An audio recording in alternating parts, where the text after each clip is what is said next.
Tengan ustedes muy buenas noches. Damos inicio a esta sesión número 9 de este Diplomado Internacional de Alta Especialización en Derecho Procesal Penal. El enfoque dogmático, jurisdiccional, fiscal y litigante. Es así que ya a raíz de el anterior mes nos acompañan diversos especialistas en la materia. Hemos tenido la clase inaugural con el doctor Silva Sánchez, Lamas Puxio, Jorge Rosas Yataco, Celis Mendoza, destacados especialistas que hacen posible lo que es este diplomado y considerando su trayectoria y experiencia. En esta ocasión, también conforme la dirección académica dirigida por el doctor Daniel Jurado Palma, se ha coordinado también mediante la doctora Rubí Romero Quispe, que es exdirectiva de lo que es el ilustre Colegio de Abogados del Cusco, y el actual decano, el doctor Franche García Montesinos, junto con su consejo directivo, el hacer toda esta plataforma y esta exposición de destacados profesionales. Esta noche nos acompaña el doctor Henry Coronado Salazar. Él es abogado penalista reconocido en el mundo jurídico, quien nos va a deleitar con el tema y también es una sesión para que estamos transmitiendo también por nuestras redes sociales y también va a quedar grabado en lo que es esta plataforma con el tema la prueba electrónica en la etapa de investigación en el proceso penal. Doctor, bienvenido, un saludo desde el ilustre Colegio de Abogados del Cusco, de sus directivos, del personal y también un fuerte abrazo desde esta ciudad imperial. Nos hubiera encantado que hubiera sido presencial, pero estos medios tecnológicos actuales nos ayudan también a poder interactuar. Quedamos a su disposición y también en breve proyectamos sus diapositivas. Muy bien, muy buenas noches. Muchísimas gracias, doctor Bill. También mi agradecimiento a la doctora Rubí por la cordial invitación y sobre todo al señor decano del Colegio de Abogados de Cusco y a toda la junta directiva. Y por supuesto a todos los participantes de este diplomado y a todas las personas que nos ven en las redes sociales del Colegio de Abogados de Cusco. Esta noche voy a abordar un tema muy importante que viene a ser referido a la evidencia digital, quiere decir la prueba electrónica, pero sobre todo voy a poner ejemplos claros cómo debemos nosotros proceder en este tema en concreto, ¿correcto? A efectos de que lo que podemos aprender el día de hoy podamos llevarlo al aspecto práctico, sobre todo en un caso de corrupción, en un caso de crimen organizado o también en delitos informáticos propiamente dicho. Muy bien, con esto entonces doy inicio a la sesión. Quiero que esta clase o este seminario sea interactivo. Ustedes pueden preguntarme. La forma será alzando la mano para de ese modo tener un orden. Muy bien. Entonces, lo primero que vamos a mencionar es lo siguiente. Hoy en día, en el tema del derecho penal, vamos a tener dos tipos de delitos, desde mi punto de vista. Un grupo de delitos que se denomina delitos comunes o delitos clásicos, donde sobre todo vamos a observar, por ejemplo, lo que nosotros conocemos como homicidio, como por ejemplo hurto, violación, entre otros. Pero también vamos a encontrar hoy en día con la llegada de la tecnología delitos sobre todo modernos que se cometen a través utilizando sobre todo el tema del internet, y esto tiene que ver sobre todo con, por ejemplo, fraude electrónico, interceptación de datos, daño informático, tráfico de datos personales, entre otros. Es decir, hoy en día ya estamos viviendo en una era tecnológica y creo que el futuro del derecho penal está por ahí. Si nosotros pensamos que los clásicos delitos que nosotros conocemos como homicidio, hurto, entre otros, son los únicos, creo que es momento de actualizarnos en este tema. Hoy cuando vamos a hablar sobre todo de este tema de la evidencia electrónica, la prueba electrónica, lo primero que quiero mencionar es que en nuestro Código Procesal Penal peruano, si ustedes revisan el Código Procesal Penal peruano, no vamos a encontrar un capítulo específico a la prueba electrónica. Lo que vamos a encontrar de cierto modo es una regulación sobre la prueba documental. Entonces, en este caso en concreto, lo que tenemos que entender es que la prueba electrónica vamos a tener que tratarlo como una prueba documental. Muy bien, hasta aquí está quedando claro para poder continuar. A ver, chicos, para que estén un poco atentos. Díganme sí o no. Adelante, doctor. ¿Sí? Muy bien. Entonces, Hoy en día, por ejemplo, cuando vamos Sí, a... doctor. Muy bien, excelente, excelente. Hoy en día, por ejemplo, esto de lo que voy a comentar es muy relevante, sobre todo en delitos complejos. Cuando me refiero a delitos complejos, me estoy refiriendo mínimamente a delitos de corrupción de funcionarios, a crimen organizado, pero también puede ocurrir lo siguiente, que se puede aplicar esta prueba electrónica en delitos comunes. Ejemplo, hoy en día este aparato que todo el mundo tiene, esto, ¿lo están viendo? ¿Qué es esto? Por favor, a ver, ¿qué es? El celular, doctor. El celular. Celular. Correcto. Este celular hoy en día tiene muchísima información. Está mis números de contacto, está las fotografías que pueda tener, los accesos a mis cuentas bancarias, mis redes sociales, entre otros. Quiere decir que esta evidencia hoy en día me puede llevar a la cárcel o también me puede librar. Pero lo que nosotros tenemos que aprender esta noche, sobre todo, es que esta evidencia digital va a tener un tratamiento especial, sobre todo en el proceso penal. Por eso, en mi opinión personal, hoy en día, en el litigio penal moderno, esa evidencia que normalmente nosotros conocemos en los delitos comunes, por ejemplo, la escena del crimen, puedes dejar de compartirlo un ratito y yo lo voy a compartir una lámina. A ver, por favor. Va a ser de cierto modo lo que yo les voy a mostrar a continuación. A ver. Ahí está. A ver, ¿dónde estamos? Muy bien.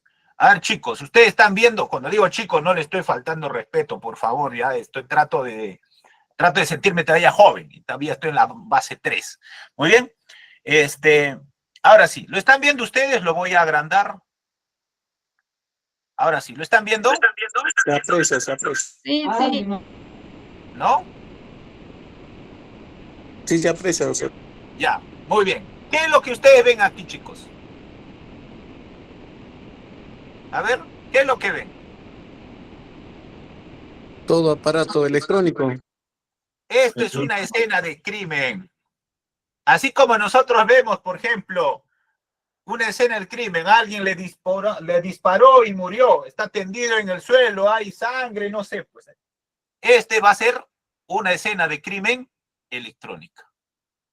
Miren cuántos indicios puede haber aquí. A ver, ya está enumerado, incluso ustedes fácil lo pueden identificar. ¿Correcto? Entonces, esta imagen viene a ser, lo voy a dejar de compartir, ya creo que ya lo captaron. Esa imagen que han visto tiene muchísima información para un determinado caso que se venga o se va a investigar. Así como lo que nosotros vemos en la práctica, la escena del crimen, del mismo modo, en la escena del crimen electrónico, tiene que haber un procedimiento. Y aquí justamente vengo para hablar de dos temas específicos esta noche. Esta noche vamos a hablar sobre todo al tema referido a los metadatos y a la cadena de custodia electrónica de la evidencia digital. Ahora bien, si ustedes observaron bien la imagen, vamos a encontrar varias evidencias. Una laptop, un computador, un celular, un USB, un disco duro, entre otros. Entonces, hoy en día, yo voy a poner un ejemplo y ustedes quiero que interactúen conmigo. Si nosotros realmente sabemos o no, primero hacer el tema de la cadena de custodia electrónica. Pongamos como ejemplo un hecho. Cusco, una avenida principal es la Avenida del Sol, ¿cierto? Imagínense que en la Avenida del Sol se produce un robo con arma de fuego. Por ahí creo que hay entidades bancarias. Y de pronto hay una cámara que ha registrado ese suceso. La pregunta para ustedes es, la policía va, obtiene esa información de la grabación fílmica y la fiscalía, en este caso fiscalía común, pongamos, porque está viendo este robo, dispone que se visualice y se transcriba ese esa evidencia, es decir, esa grabación fílmica donde habría supuestamente las imágenes de ese suceso. La pregunta es para ustedes. ¿Qué es lo primero que tienen que hacer ustedes o qué deberían hacer o qué es lo que hacen ustedes ante esa evidencia? A ver, seamos honestos. ¿Qué hacen ustedes? Si fueran ustedes el abogado de ese supuesto investigado, ¿cómo ustedes procederían? Pregunta, ¿ustedes asisten a la diligencia de visualización y transcripción? Primer supuesto. 2, ¿realizan algo? ¿Cómo proceden ustedes en ese caso? A ver, voluntarios. Chicos, un ejemplo bien clásico. Se puede solicitar la participación ante el fiscal y realizar un acta en el Ya. cual se precisen las características del equipo, qué tipo de imágenes se está observando, ¿no? Características que nos ayuden a perennizar el hecho. Muy bien. ¿Alguien tiene una opinión distinta, discrepante sobre esto? ¿O todos están de acuerdo? ¿Cómo ustedes trabajan? Imagínate que este es el caso. Muy bien. ¿No hay nadie? Entonces, lo primero que voy a mencionar, si bien va a ser chocante, es lo siguiente.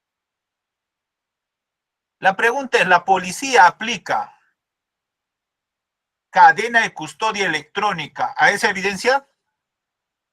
Es decir, la policía, cuando va a ir a recabar esa grabación fílmica, ya sea de una entidad pública o privada, al obtener esa información documental que viene a ser la grabación fílmica, coloca, por ejemplo, el código hash, establece medidas de seguridad, o lo que hace la policía en la gran mayoría de casos es que va a colocar el USB y va a obtener la información y luego lo hacen su cadena de custodia bonito, así lo lacran así, lo ponen el sello de rubita bien sellado con una cinta mágica.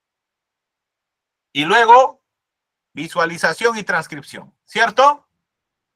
¿O no? Sí, así se hace, pero lo correcto no es así.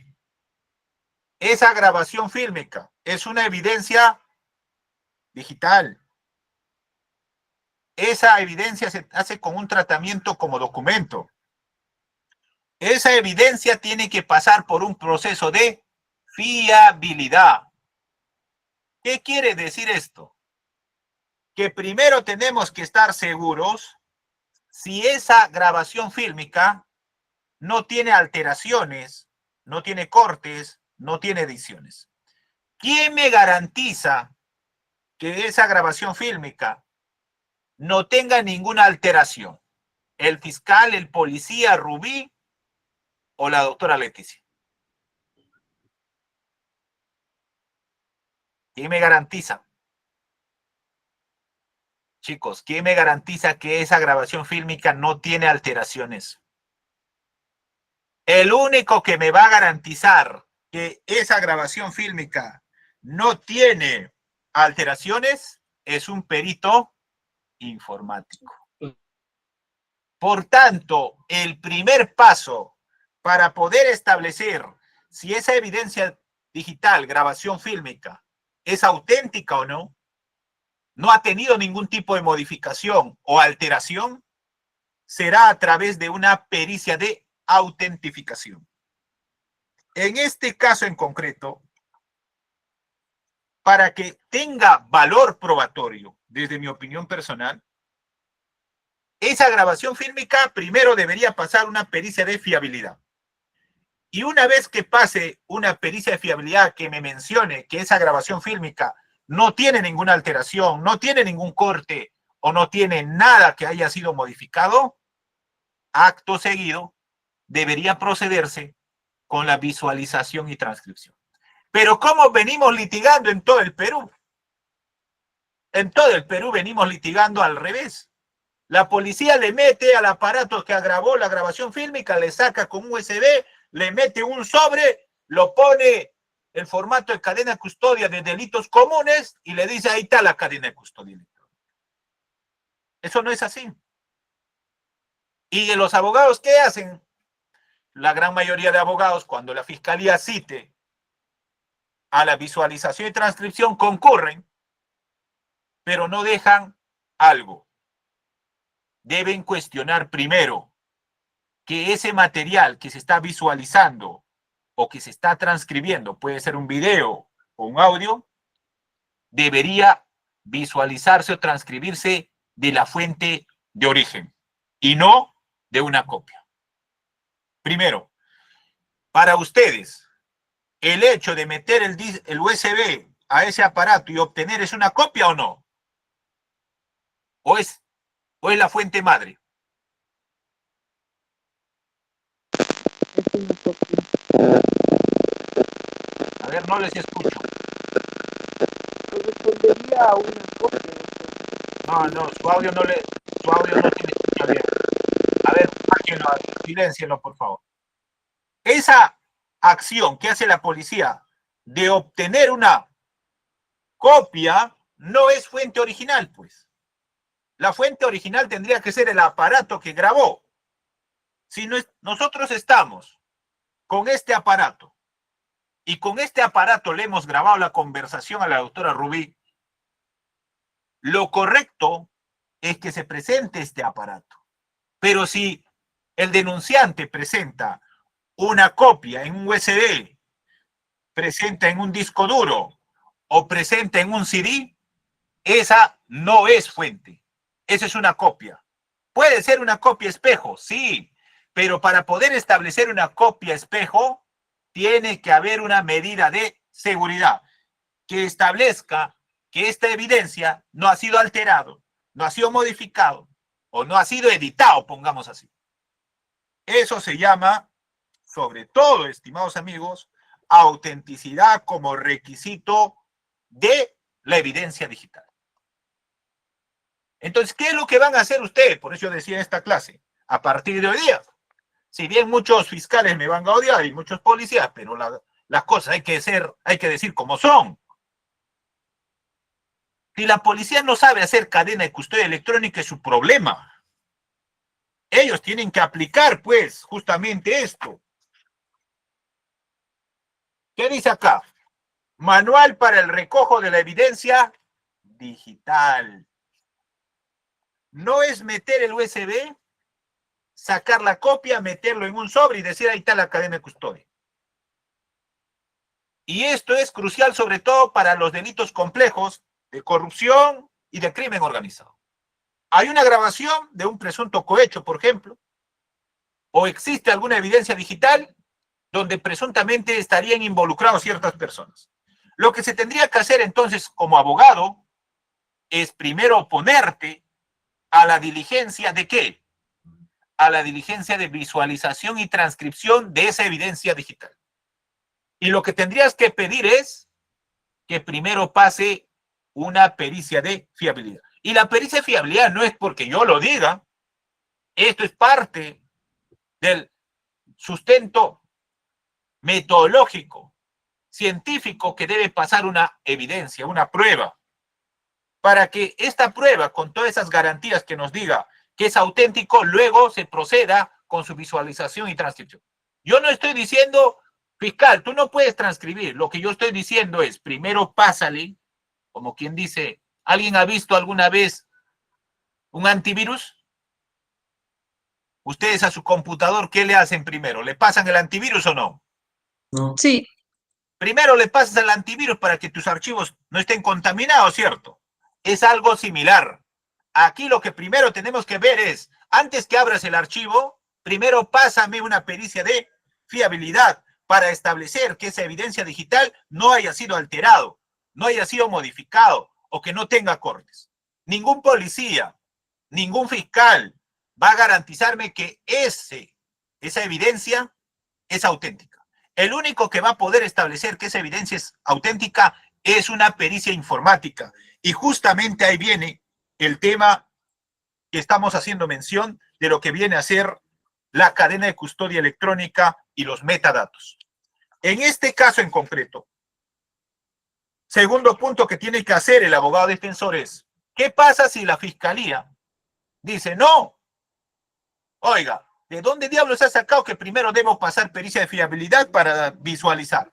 Si pasara eso, yo les recomiendo a ustedes no participen en esa diligencia. Dejen en este caso su oposición y luego planteen una tutela. ¿Por qué?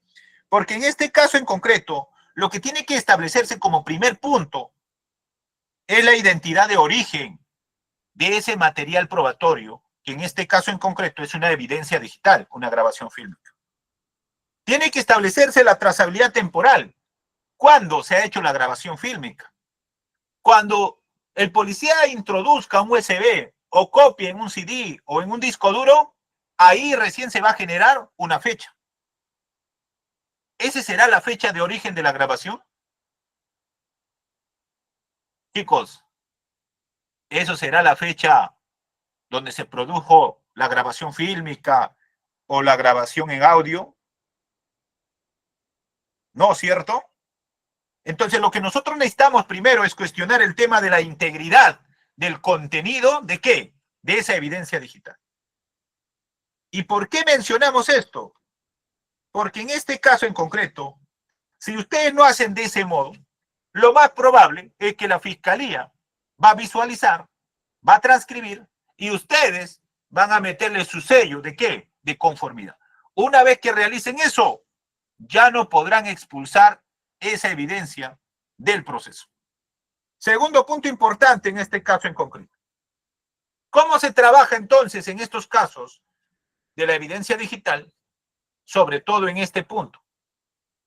Si ustedes tienen un caso de cohecho, de crimen organizado, donde existe una grabación fílmica de este modo, lo que yo les recomiendo es que ustedes presenten un perito de parte, un perito informático, para que cuestione la fuente.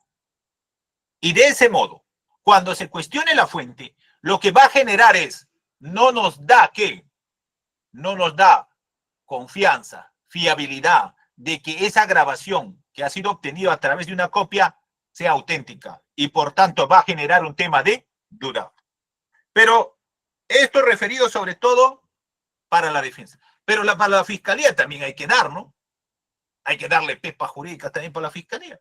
¿Qué es lo que tiene que hacer fiscalía en todo caso? La fiscalía lo que tiene que hacer cuando vea que hay una evidencia digital es obtener la fuente, es obtener el aparato como al cual ha sido grabado. Si ha sido grabado con el celular, hay que pedir a la parte agraviada o a la denunciante que entregue el aparato. Si ha sido grabado con un reloj, del mismo modo hay que pedir. Si ha sido grabado con algún otro aparato electrónico, del mismo modo.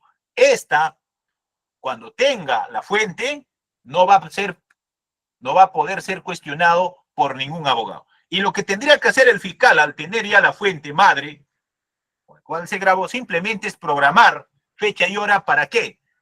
Para hacer la diligencia de visualización y transcripción. Ahí sí, no habría nada que cuestionar. ¿Quedó claro hasta aquí, chicos? A ver, quiero escucharlos. Correcto, ¿Cómo doctor. vamos? ¿Sí? A ver, les escucho. ¿Hasta aquí está claro o no las cosas? Claro, doctor, claro. Sí, Claro. doctor, en este caso. Tengo una pregunta, doctor. En muchos juzgados he visto que han sentenciado, digamos, cuando tienen este prueba de los audios sin la fuente de origen. Es decir, ¿no? Siempre ellos, el mismo informático decía que no era necesario la fuente de origen y pues el juez, pues teniendo esa descripción del perito oficial informático, pues con eso sentenciaba y decían pues que no, sí le correspondía o esto, ¿no? En caso al menos de escucha de audios. Miren, justo, gracias, Rubí. El problema son ustedes, pues, que desconocen. A ver, pongamos como ejemplo a Rubí, en su ejemplito nomás. Tú vas a ser el perito informático, ¿ya, Rubí? Ya que, doctor. Ya, yo voy a ser el abogado. Es decir, ya, pongamos que hay un CD, ¿ya? O quieres un USB. ¿Cuál quieres? Ah, un CD, un CD. Un CD, ya. Señorita Perito Rubí, buenas noches. Buenas noches, Le voy a doctor. hacer algunas preguntas sobre su informe pericial, ¿correcto? Correcto. Muy bien. Su informe pericial, usted lo ha realizado en mérito a un material que estaba contenido en USB, en un CD, ¿cierto? Sí. Usted no hizo ningún trabajo sobre la prueba madre o fuente, ¿cierto? No. Muy bien. Usted desconoce con qué ha sido grabado, ¿cierto? Sí. Entonces, Desconozco. si usted desconoce que ha sido la fuente pudo haber sido modificado, alterado o editado, ¿cierto? Sí, Sí. ¿Sí o puede no? ser. ¿Sí o no? ¿Sí o no? Ah, sí. Sí. Usted no determinó la fiabilidad de esa fuente, ¿cierto? No. Entonces, sus conclusiones que usted arriba no son certeras, ¿cierto? O no son tan fiables, ¿cierto? Sí, no son tan. Ya, listo. Más o menos le estamos poniendo un ejemplito así chiquito, ¿eh? Entonces, tienen que aprender, pues. Si ustedes tienen, así como les estoy diciendo, esta clase debería tener un costo más alto, ¿eh? Porque solamente por el libro. Les estoy dando las pepas para que ganen los casos. Cuando tengan un CD, la fiscalía tiene un CD, un USB y no tenga la fuente, dos cosas. Presenten perito de parte, un perito informático para atacar fuente. Ya en el peor de los casos, como en el caso de Rubí que me dijo, doctor, no hay no tenemos peritos, pues estamos misios. Buen contrainterrogatorio. Y para eso tienes que revisar mi libro, pues que ya pronto va a salir. Ahí te estoy enseñando cómo se ataca, como lo que estamos haciendo un ratito en la práctica. Entonces, con esto lo que quiero decir es lo siguiente. Dentro de una evidencia digital hay muchísima información que no es visible, que tiene que, de cierto modo, darse unas medidas de seguridad. Y esas medidas de seguridad no es ponerlo en el sobre, en un sobre Manila bien lacrado, ponerlo el sello, no, eso no garantiza nada sobre el tema de autenticidad. Ahí vamos a encontrar sobre todo cadena de bloque de información y vamos a encontrar metadatos. O es decir, información trascendental que a simple vista de cualquiera de nosotros no va a ser posible su apreciación. Pero sí, esta puede ser, sobre todo, establecida su autenticidad, es decir, puede decir si esos metadatos han sido modificados o no, es a través de una pericia informática.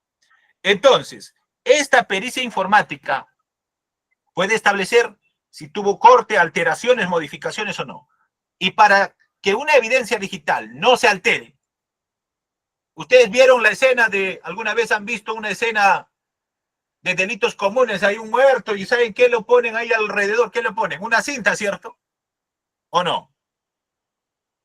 Una cinta amarilla para que nadie entre, ¿cierto? Y luego vienen los peritos, le toman fotos, los médicos.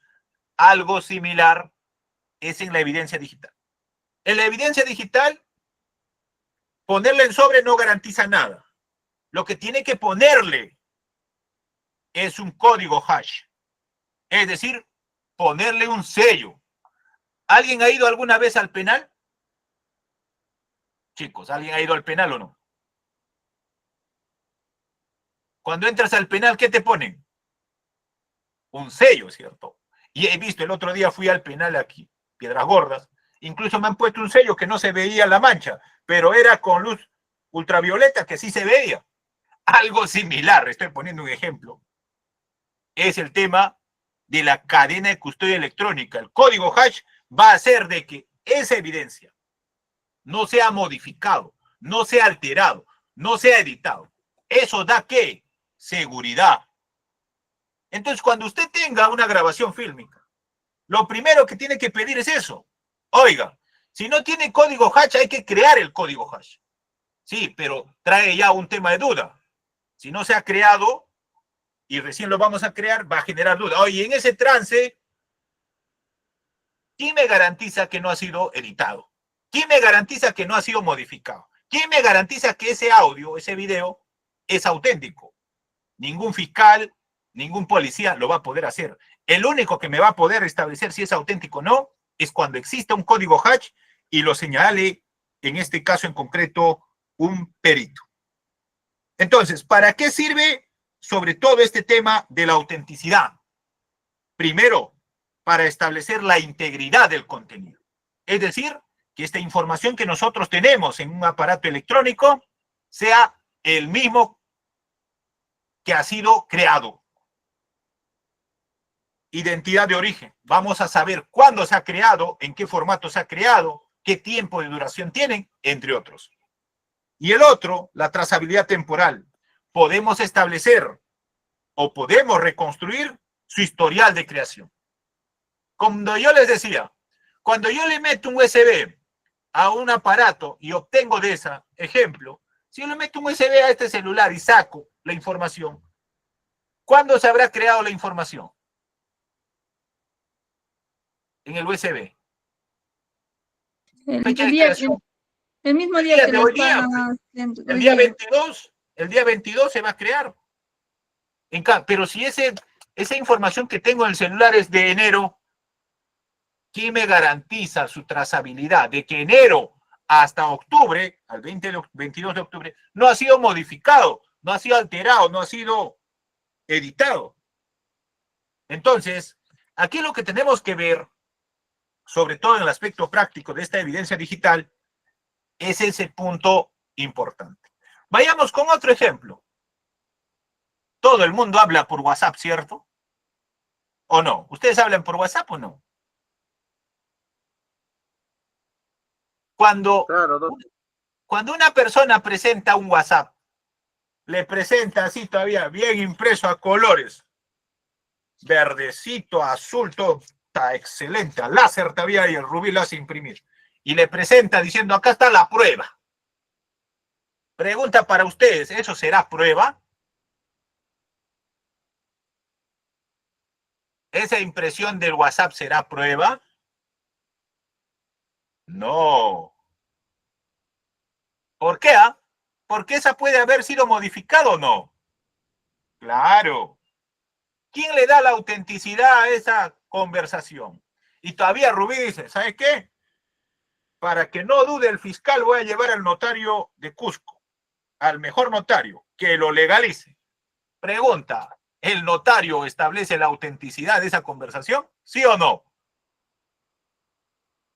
Chicos, ¿el notario puede dar la autenticidad de esa conversación o no? No puede. No, porque el notario no va a decirme si esto ha sido editado o no. ¿Quién creen que me va a poder establecer que realmente esa conversación que se tiene es auténtica? Que no tiene modificaciones, que no tiene alteraciones. Un perito informático. Si yo tengo una conversación de WhatsApp, lo correcto es que yo lleve esto. Y de acá se vea. Una vez que se visualiza, se puede imprimir y ya forma parte de los actuados. Pero ¿cuántos de ustedes hacen eso? ¿Eh? ¿Cuántos de ustedes litigan de ese modo? ¿Cuántos de ustedes cuestionan en la fiscalía? Oiga, eso de lo que yo veo acá en el papel impreso no es nada. ¿Por qué? Porque lo primero que tengo que establecer es la fuente. ¿De dónde salió? ¿Cómo salió? Si esto ha sido editado o no. Si esto ha sido alterado o no. Y para eso lo único que tiene que haber es primero la fuente. Si no tenemos fuente, lamentablemente podemos pensar cualquier cosa. Y esto es importante sobre todo para el litigio. ¿Por qué? Porque si nosotros tenemos un juez que va a juzgar y va a resolver en mérito a ello, lo primero que tenemos que atacar en la evidencia digital es la fuente. ¿Qué me garantiza que esa conversación del WhatsApp sea auténtica? ¿Qué? ¿Por lo que está en la carpeta es auténtica? ¿Qué? ¿Por lo que presentó la agraviada es auténtica? ¿Por lo que está a colores es auténtica? ¿Por lo que el notario le ha dado la firma y ha legalizado es auténtica? No. Es auténtica cuando se tiene el origen del cual se ha obtenido esta información. Seguramente muchos me van a odiar, me van a decir, oye Henry, ¿qué estás hablando? Pero aquí hay que decir las cosas como son. La fuente es el único que puede establecer si esa información es auténtica o no. Y para eso lo que tenemos que usar justamente es el código hash. Sobre todo hay que establecer preservación de esa información a través del código hash y hay que pasarle una pericia de autentificación. Ahora bien,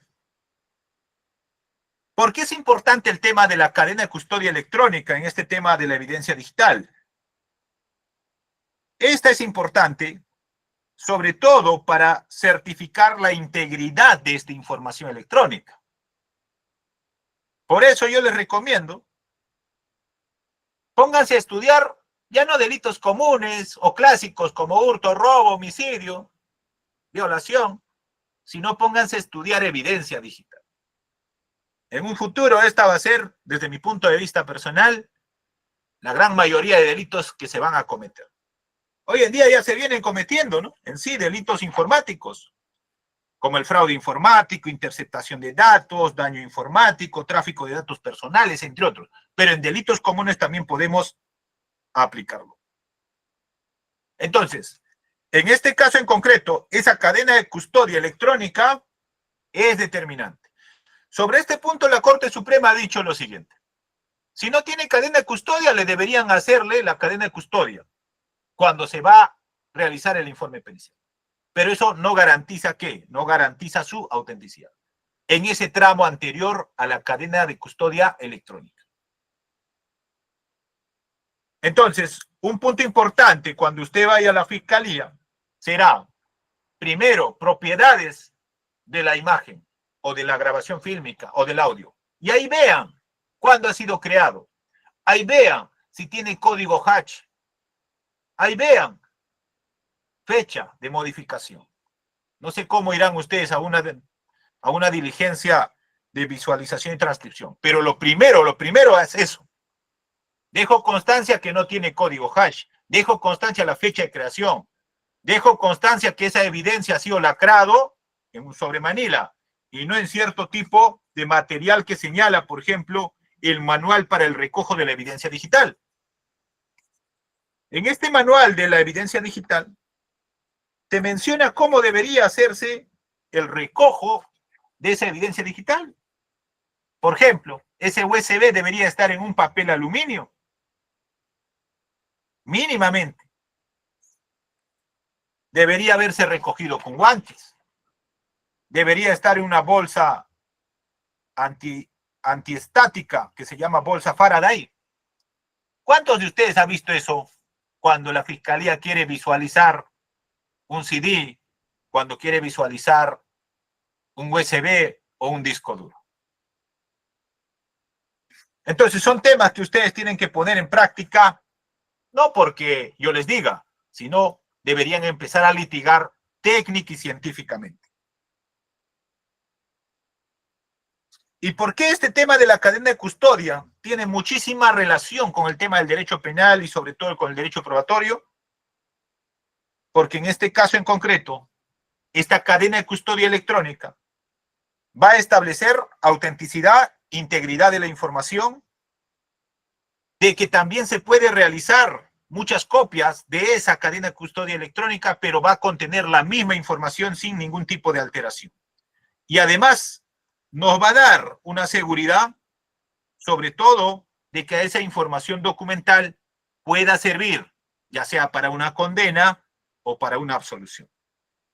Entonces, aquí en el Perú, esta evidencia digital, que viene a ser, por ejemplo, el audio, la grabación fílmica, el CD, o incluso los famosos o las famosas conversaciones de WhatsApp, que en todo el mundo lo hacemos, tiene que pasar primero por este filtro de la evidencia digital, que viene a ser el tema de la autenticidad.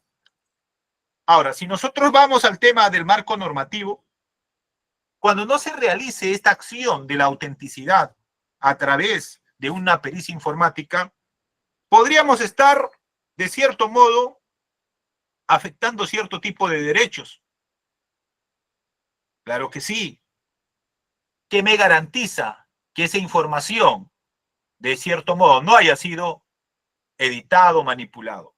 Primero, el tema del derecho de defensa, inviolabilidad también de los secretos de las comunicaciones, y sobre todo en este caso en concreto, desde mi punto de vista, es que al tener un tratamiento de prueba documental, esta evidencia digital en el Perú, para su primero actuación y luego, es decir, cuando me refiero a la actuación me estoy refiriendo a la visualización y transcripción, debería cumplir con esta garantía de autenticidad. En ese sentido, lo que vamos a ver, sobre todo estos metadatos que va a contener esta información, no son visibles. Solo a través de una pericia informática se podría hacer esta autenticidad. Y cuando hablamos, sobre todo, en el Perú, de cómo se viene trabajando, el tema es mucho más álgido. Porque en los casos de crimen organizado, en los casos de corrupción, cuando se haga la visualización, transcripción de esta evidencia digital, ustedes tienen la posibilidad de atacar el primer presupuesto de la prisión preventiva. ¿Cuál es el primer presupuesto de la prisión preventiva? Graves y fundados elementos de convicción. Y recuérdese que en un caso de crimen o en un caso de corrupción, lo primero que la policía o la fiscalía va a incautar es esto. Si ustedes logran que este aparato no se visualice, no se transcriba por X motivos, o que tienen la grabación fílmica en USB o un disco duro, lo más probable es que no se cumpla el primer presupuesto. ¿Por qué?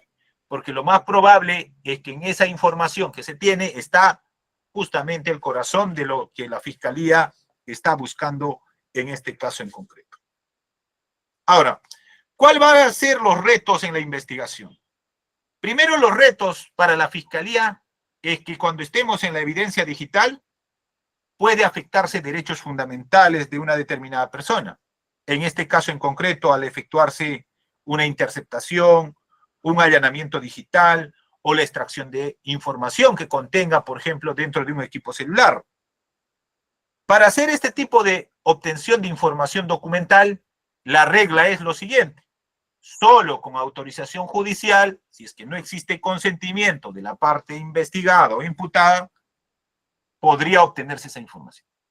Ejemplo, si la policía me incauta mi celular, no podrían meterse a mi celular y empezar a revisar si yo no le doy la autorización.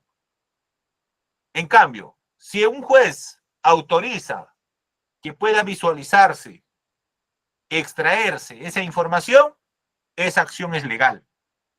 Entonces el reto para la Fiscalía es, para obtener evidencia digital en la gran mayoría de casos, mayoría estoy diciendo, sobre todo contenido de equipos celulares, tienen que tener autorización judicial si es que la parte investigada no lo autoriza su ingreso. ¿Qué pasaría si la policía ingresa colocando una clave o rompiendo mi clave de acceso? Eso podría constituir prueba ilícita. En ese sentido, el reto, sobre todo para la policía y la fiscalía, es que apliquen correctamente el manual del recojo de la evidencia digital. Sería bueno que en todas las comisarías, los efectivos policiales que, por ejemplo, ayudan a las fiscalías comunes, sepan cómo se hace el recojo de la evidencia digital. Y para la defensa, desde mi punto de vista personal, la clave está en que el primer punto de ataque es cuestionar la autenticidad de la evidencia digital. Esto quiere decir establecer a través de un escrito, no es simplemente hablar, su oposición a esa diligencia de visualización y transcripción, pidiendo que primero pase la pericia de fiabilidad. Otro problema será para la fiscalía si tienen peritos o no. Claro, puede ser que diga, pero no tenemos perito, y si no tenemos perito, ¿cómo vamos a pasar fiabilidad? Ese es un problema del sistema, no es problema de nosotros los defensores. El Estado tiene capacidad económica y operativa para tener a los mejores peritos, a diferencia de la defensa. Lo único que le estamos diciendo al fiscal es que, oiga, ¿sabe qué? Yo no me estoy oponiendo a la visualización, a la transcripción. Lo que me estoy oponiendo es que primero, yo me estoy oponiendo que tú me garantices primero que ese audio, ese video, no haya sido modificado, alterado o editado. Puesto que si ésta ha sido modificado, alterado o editado, entonces su contenido no tiene, ¿qué? Fiabilidad. Es decir, no sirve. Y si no sirve esa información, ¿cómo con eso me vas a condenar o va a condenar a mi cliente? Lo que yo quiero es que primero tú me digas que este audio, que este video es auténtico, que no tiene modificaciones, y el acto siguiente es que se haga la visualización y transcripción. ¿Quieren que les dé una pepa más o no? ¿Qué pasa si en el audio aparecen dos voces? ¿Quieren que les dé una pepa? No. ¿O no, chicos?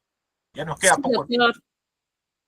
Mira, cuando la fiscalía tenga un audio, supuestamente Rubí con Henry estaban hablando. Rubí, la funcionaria, me dijo, ya sabes qué, cariñitos, pues Henry, para agilizar el trámite.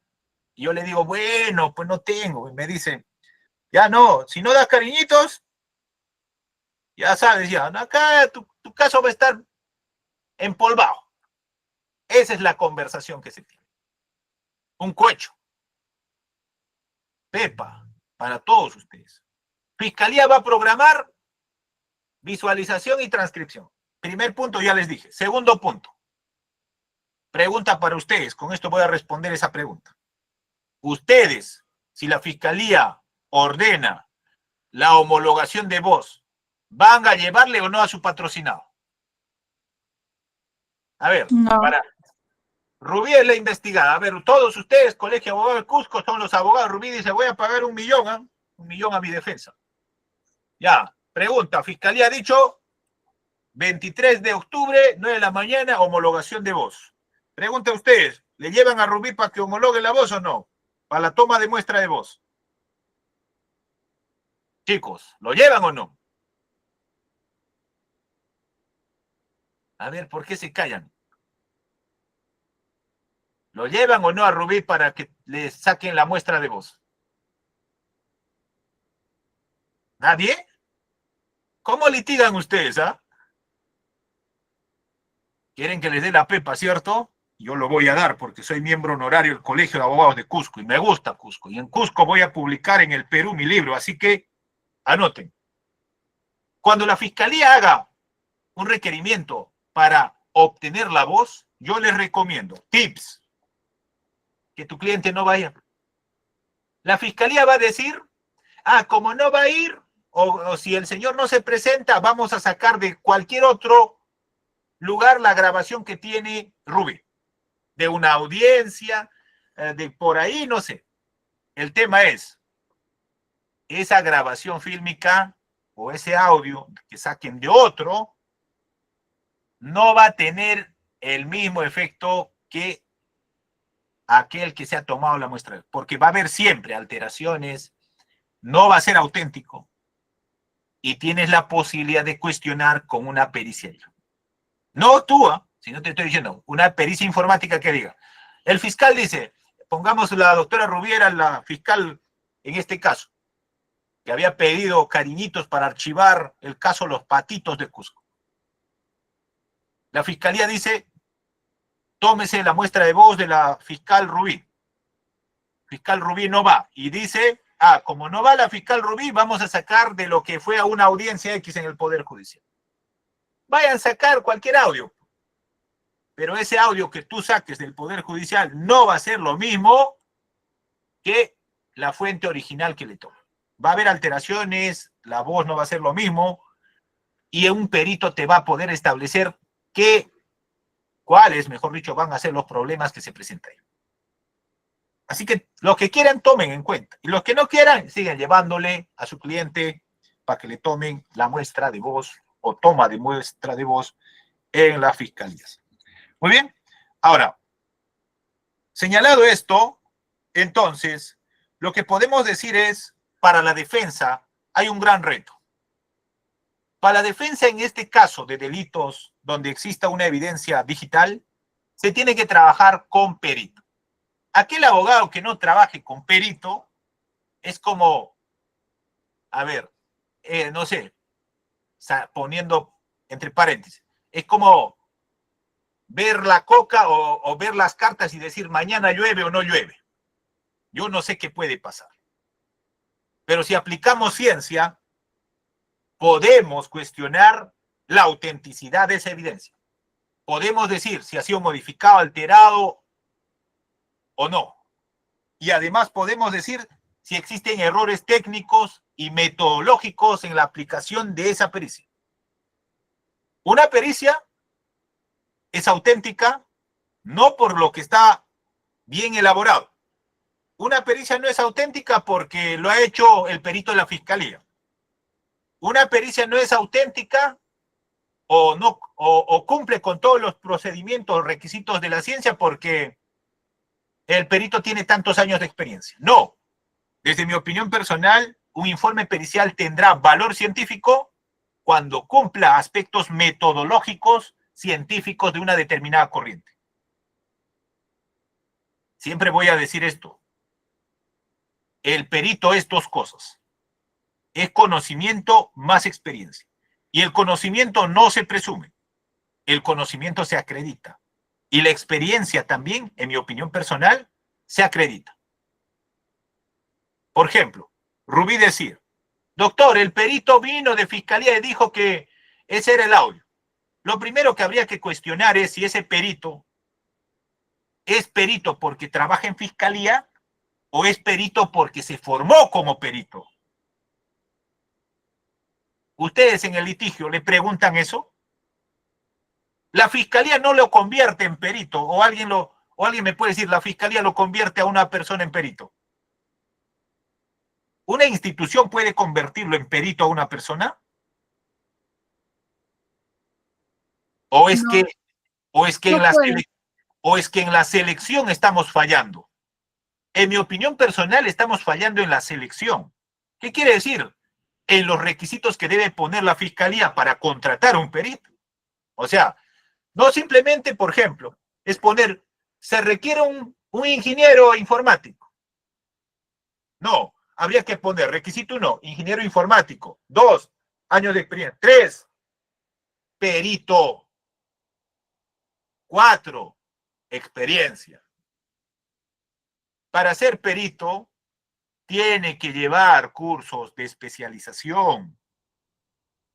No simplemente es tener conocimientos generales. Y este conocimiento especializado en una área, rama, una materia determinada, hace que se diferencie este profesional con la mayoría. Me estoy refiriendo sobre todo a peritos profesionales, porque hay perito técnico y artístico. No, yo me estoy refiriendo concretamente a los peritos profesionales. Entonces, cuando tú estés con una evidencia digital, el primer punto que podrías cuestionar es la idoneidad del experto. Y la idoneidad del experto tiene que ver si tiene especialización, si este es el adecuado para hacer este informe pericial. En el caso de la evidencia digital, el que va a hacer el informe pericial de autentificación o el que va a hacer la evidencia, en este caso la muestra de toma de voz y luego su transcripción, debería cumplir ese presupuesto. Y el otro, lo más importante, que cumpla los aspectos metodológicos de la ciencia.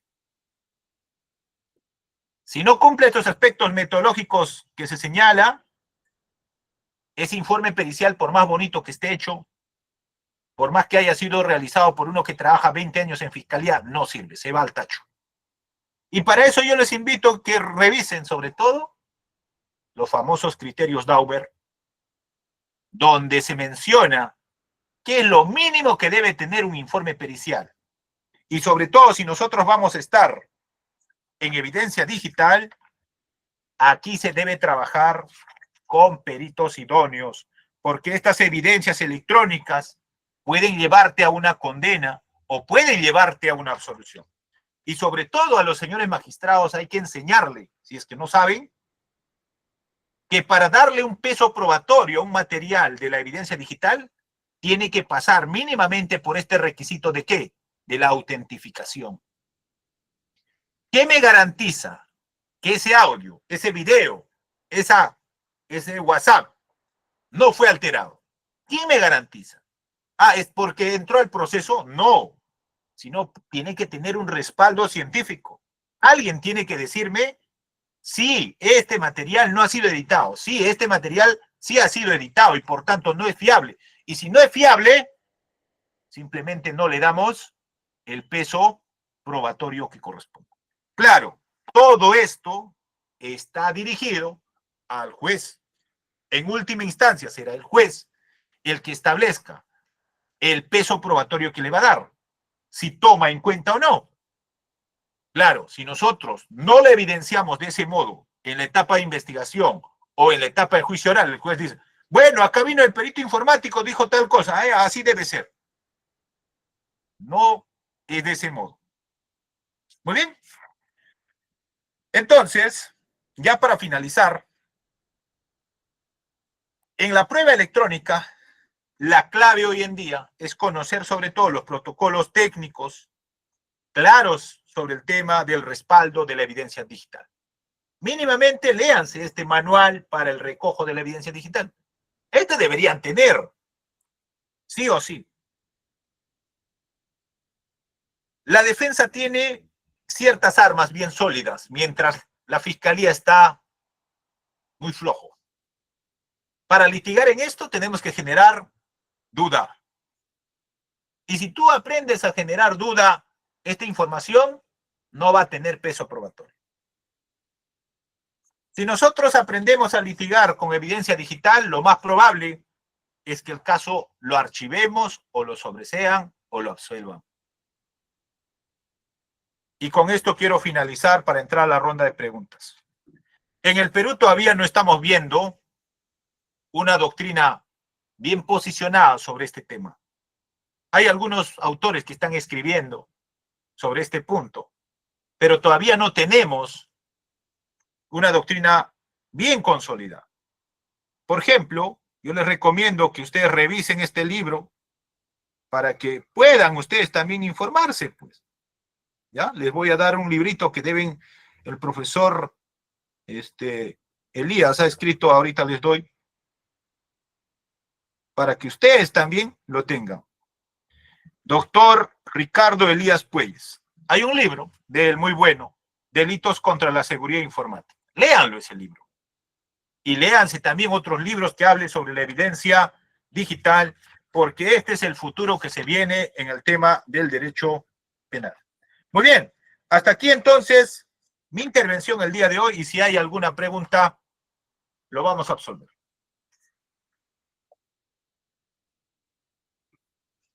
¿Alguien tiene alguna duda? Ahí más bien le felicitan, doctor. Manda la exposición, excelente ponencia, los aplausos le mandan, doctor.